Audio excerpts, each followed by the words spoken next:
অসমবাসীলৈ মই মৰম যাচিলো অসমৰে সন্তান হৈ ৰচনা ৰচিলো মোৰ ৰক্তৰে ভৰা মোৰ গানৰ কলম হলো অসমীয়া আমি চাও জয় আই অসম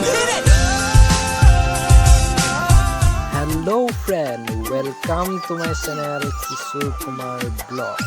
So মই আজি আহিলো বান্দৰ চাবলৈ গতিকে ভাবিলো আজি মোৰ লগতে আপোনালোককো বান্দৰটো খোৱা হওক সেইবাবে ভিডিঅ'টো শ্বুট কৰা হ'ল আৰু আপোনালোকে যদি চাই ভাল পায় লাইক শ্বেয়াৰ কমেণ্ট কৰি দিব আহাৰ দিয়া আছে কেইজনমান ব্যক্তিয়ে হয় আপোনালোকৰ পৰা আমি জানিব বিচাৰিছোঁ যে এই বান্দৰক যে আপোনালোকে আহাৰ দিয়ে প্ৰত্যেক দিনে দিয়ে নেকি হয় প্ৰতিদিন দি থকা হৈছে কিমান দিনৰ পৰা এনেধৰণে দি আছে এতিয়া বৰ্তমান 4 দিন ধৰি দিছে হয় এই আহাৰ আপোনালোকৰ নিজৰ পুঁজিৰে দি আছেনে হয় এই আহাৰ হয় দুজন ব্যক্তিয়ে দিছে হয় কওকচোন হয় এজন হ'ল লখিমপুৰৰ জগদীশ বাজাজ হয় আৰু এজন বিপুৰীয়া ব্যৱসায়ী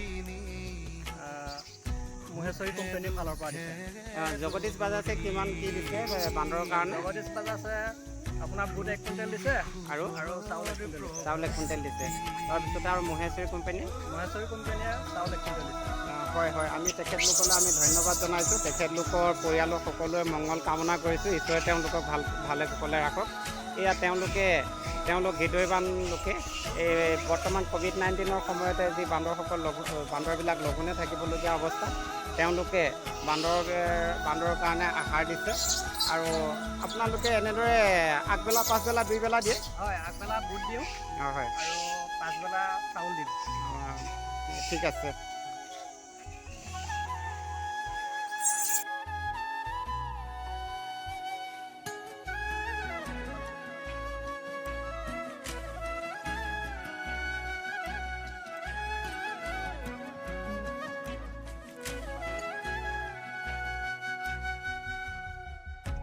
জানিলো